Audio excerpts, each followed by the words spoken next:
So good morning. This presentation or this video is going to talk about the digestive system, our new chapter, digestion. In this video, we're going to identify the different food tests and their indications. We're going to study about the different digestive enzymes found in the different organs and their specificity. And we are going to determine the proper conditions for the normal functioning of enzyme. So first, let's talk about digestion as a simple definition. Digestion is the transformation of complex food molecules into smaller one to be used by the body cells. This is a simple definition. So which system is responsible for digestion of food? It's the digestive system. So this digestive system is separated either digestive tube or digestive gland. Digestive tube, they are organs through which food can pass through. Digestive glands, they are organs through which food doesn't pass through. So digestive tube, they are mouth, esophagus, stomach, small intestine, large intestine, and finally the anus. While digestive glands, we have salivary gland that's found inside the mouth, gastric gland, pancreas, liver, and intestinal glands. Let's now move to the glands. Glands, what do? They secrete digestive juices into their site of action. So digestive gland, first of all, we have salivary gland. It secretes a juice. It's called saliva, where in the mouth, where the medium is neutral, meaning that the pH is equal to 7. Gastric gland, they secrete gastric juice, where in the stomach, where the medium is acidic, the pH is less than 7. Pancreas secretes pancreatic juice. Liver secretes bile. Intestinal gland, they secrete intestinal juice. All of them in the small intestine. Medium is basic, meaning that pH is greater than 7. So neutral, acidic, basic, neutral, pH is equal to 7. Acidic, less than 7. Basic, greater than 7. Food is divided either into organic or inorganic. Organic, carbohydrate, protein, lipids, and vitamins. Inorganic, they are water and mineral salts. Let's move now to the table that show the carbohydrates, categories of food, carbohydrates, protein, and lipids, their complex form, their intermediate, and the simplest. But before we start with this, let's move now to the complex definition of digestion. It's the set of chemical and mechanical transformation of complex food molecules into simple nutrients. This one to be used by the body cells to produce energy needed for the cellular activity. Now, let's move to the categories of food. We have 3 main categories: carbohydrates, lipids, and proteins. Carbohydrates, their complex form is called polysaccharides. Polysaccharides is the complex chain of simple sugar, starch, cellulose in plants, and glycogen, and aluminum. Intermediate is between the complex and the simple. It's called intermediate. In the middle, it's called disaccharide. Di is made of two simple sugars bonded together, like maltose, glucose and glucose, lactose, glucose and galactose, sucrose, glucose and fructose. You have to know this and be careful. I'm going to ask about this in our quiz on Friday. So monosaccharides, simple sugars, they are made up of only one unit, like glucose, fructose, and galactose. Proteins, they are plastic food. Proteins, complex form, it's proteins. It's composed of chain of more than 52 amino acids. Polypeptides in the intermediate, in the middle. It's a chain, but less than 52 amino acids. Amino acids are the simplest form. They are composed of only one unit. Lipids, they are very energetic. They supply the body with high amount of energy, even though the same quantity of lipid and the same quantity of carbohydrates, that of lipid provide double the amount of energy provided by the carbohydrate. But special in the lipids, they have only complex and simplest form. They have complex form as lipids, fats, while the simplest form is fatty acids and glycerol. These tests, I'm going to move fastly. Water test is done to identify the presence of water. Salt test is done to identify sodium chloride salt, which is an ACl. So if you have white precipitate, means that it contains salt. If there is no white precipitate, meaning that there is no salt. Penning test, it's done to identify the presence of reducing sugar. So glucose, fructose, galactose, maltose, and lactose. If we have a brick red precipitate with failing test, meaning that it contains reducing sugar. If there is no brick red precipitate, there is no reducing sugar. This is very important. These notes are very important for our next quiz. And to be careful, I'm going to have a note for you, special for you, because we have the note about the Bayer test. And pay attention whenever we reach the Bayer test. There's a question about the Bayer test in our quiz. So iodine test is done to identify the presence of starch. That doesn't mean you don't have to study other notes. You have to study the other notes, and you have to be careful about the Bayer test. Iodine test done to identify the presence of starch. So if you have dark blue, you need that we have starch. There is no dark blue, no starch. Bayer test is done to identify the presence of proteins / and or polypeptides. So proteins and / or polypeptides, it's done even for both of them, one of them.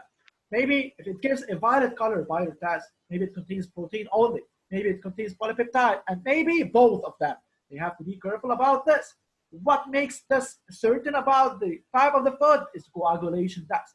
Coagulation test is done to identify whether it contains proteins or not. So if it gives a positive result, meaning that it contains proteins 100%. If it gives a negative result, meaning that there is no protein. Transducer spot is done to identify the presence of reducing, done to identify the presence of lipids. Lipids, if you have a transducer spot, so there is lipid. If you don't have, so there is no lipid. Soda test, pink color. Pink color, meaning that we have lipids. Okay, so let's move now to activity 2. Digestive juices, all of them, they contain enzymes. These enzymes, they are specific. What are enzymes? All the juices, they contain enzymes except bile. All of them contain except bile. It doesn't contain enzymes. What are enzymes? Enzymes, they are biological scissors that cut, that digest, that break down, that hydrolyze, that transform. All of them, they have the same meaning, digestion, that digest food. They are biological catalysts. What the meaning of this? They speed up the chemical reaction. They accelerate it. They make it faster, but these catalysts or these enzymes, they remain unchanged during the process of digestion till the end. They remain the same. Table of digestion, you have to study this. You have to study this very well. You have to know that all of the enzymes, they work at temperature of 57 because it's the optimum temperature. All of them, they have a chemical medium specific for them. And to make it simple, this enzymes, all of them, they work in basic medium except two. Salivary amylase that work in starch in the mouth where the medium is neutral, and the enzyme pepsin that works on the proteins to give peptides where it works in the stomach in acidic medium. And the rest, all of them, they work in basic medium. You have to study these notes. Let's move to chemical transformation of food. And this is a very important activity. Setup of digestion. We have two tubes. One of these tubes contains cooked starch plus small amount of saliva, and the second contains only cooked starch. Tube A contains starch with small amount of fresh saliva. Saliva, as you know, it contains the enzyme salivary amylase. Salivary amylase, it works on starch to give maltose, reducing sugar. So, cooked starch in both tubes is present. Small amount of fresh saliva is added to tube A, while there is no small amount of saliva added to tube B. Both of them, they are placed in a water bath at temperature 37 degrees Celsius, and we will wait for the results. So first of all, if I ask you, what is the variable factor between tubes A and B? The difference between these two, that in tube A we have starch and small amount of saliva, and tube B we have only starch. So the variable factor is the difference between these two tubes. The difference is you have variable factor, the presence of saliva in tube A and not in tube B. If I ask you what is the role of tube B, tube B, it contains only the substrate. So it's called a control tube. It's used to compare and explain the different experimental results. And let's move now to what is the substrate here. On what substance we are working. on what substance we aim to digest or to test. We're working on a starch. So starch is the substrate. What is the aim of this experiment? We are doing this experiment in order to study the effect of saliva on the starch. So let's see the results here. At time equals 0, iodine solution in both tubes A and B, they gave a dark blue color. What does this mean, dark blue color? The presence of what with iodine? The presence of starch. While after 15 minutes, tube A gives an orange brownish color, while tube B, it remains dark blue. Dark blue with iodine solution meaning that the starch is still present in tube B and it's not digested. While and the in tube A, we have the starch is digested. It's not present anymore, so it doesn't give a positive result with iodine solution. So to make it more certain, tube A and B are subjected to Fehling test at the beginning of the experiment at time 0. It gives a positive result or a negative result. We know that Fehling solution, it gives a brick red precipitate. At time 0, there is no brick red precipitate. It gives a blue color. So blue color, this is a negative result, meaning that at time 0, there is no reducing sugar. After 15 minutes, tube A, the Fehling solution, gives a brick red precipitate, meaning that we have reducing sugar, while tube B remains negative. So tube B contains a positive result with iodine, negative with Fehling. So positive result with iodine, meaning that it contains only starch and it's not digested. While in tube A, we have a positive result with Fehling. So starch is digested into reducing sugar. So digestion occurs in tube A and not in tube B. Now this explains the function of saliva. So referring to the experiment as found in your handout at page 18, answer the following question. What is the role of tube B? We said it's a control tube used to compare and explain the different experimental results. Indicate the substrate. What is the substrate? We are working here on starch. So starch is the substrate. Indicate the variable factor. Justify your answer. Variable is the one that the difference between tubes A and B. So the variable factor is in tube A, we have a small amount of fresh saliva. While in tube B, we don't have the amount of fresh saliva. Let's move now. What is the aim of this experiment? The aim of this experiment is to study the effect of saliva on the digestion of starch. Aim and pose a problem, they are very similar. Aim is a sentence, small sentence. It's going to be a sentence that's talking about the aim. Pose a problem similar as the aim, but in the form of question. So if you said the aim is to study the effect of saliva on digestion of starch, in the form of question, what is the effect of saliva on the digestion of starch? Describe document A on page 18. Whenever you have to describe, you have to do the passive voice. Compare, you have to compare the contents of tubes A and B. Table of condition, interpret, analyze plus indication. Deduce the role of saliva, indicate the sugar tested. So let's solve these. Tube B is a contour tube. It's used to compare and explain the different experimental results. Pay attention to this note. This note is about the control tube. What is the role of the control tube? It's used to compare and explain the results of the experiment. Number 2, we have what is the substrate? It's the starch. What is the variable factor? Saliva. Why? It's present in tube A, while absent in tube B. 4, what is the aim of this experiment? Is to identify, it's to determine, it's to find out, is to study the effect of saliva on the cooked starch. 5, if you see here, 5 is the pose the problem. Always the pose the problem should be in the form of question. So here, difference between the aim and the pose the problem, the same concept, the same idea, but the pose the problem is in the form of question. So we said, what is the effect of saliva on starch? Part 6, we have to describe. 2 test tubes A and B, they are brought. In both tubes, cooked starch is added both to tube A only small amount of saliva is added. It's not added to tube B. Then both tubes, they are placed in water bath at temperature 37 degrees Celsius. Compare the contents. You have to talk about similarities and differences. Both tubes contain cooked starch. Tube A contains fresh saliva, but tube B doesn't. Let's move now to the table of condition outputs. Table of conditions in tubes A and B. Both of them contain cooked starch.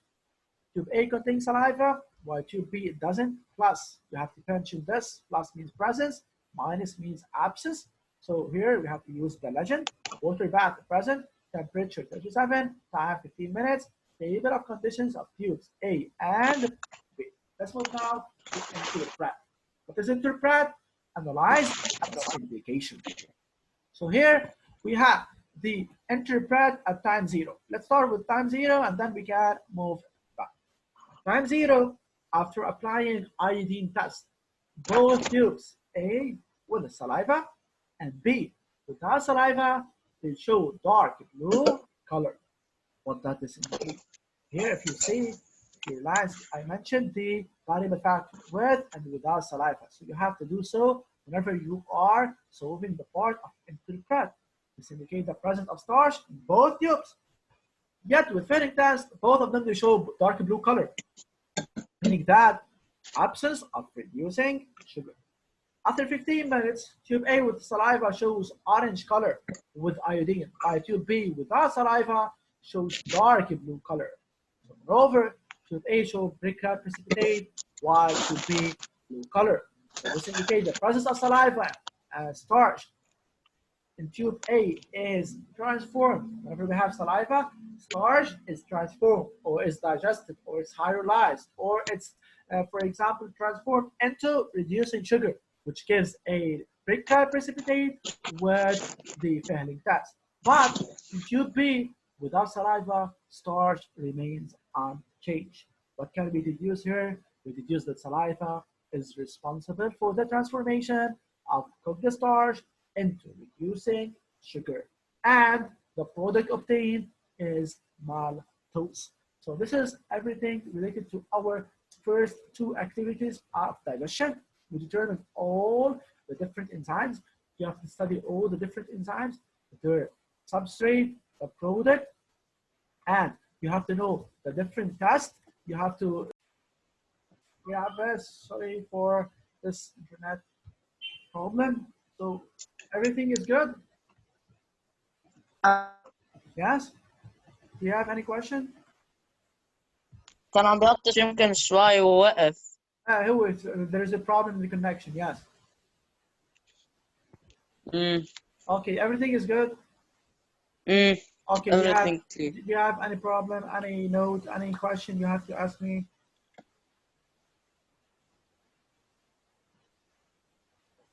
Everything is good?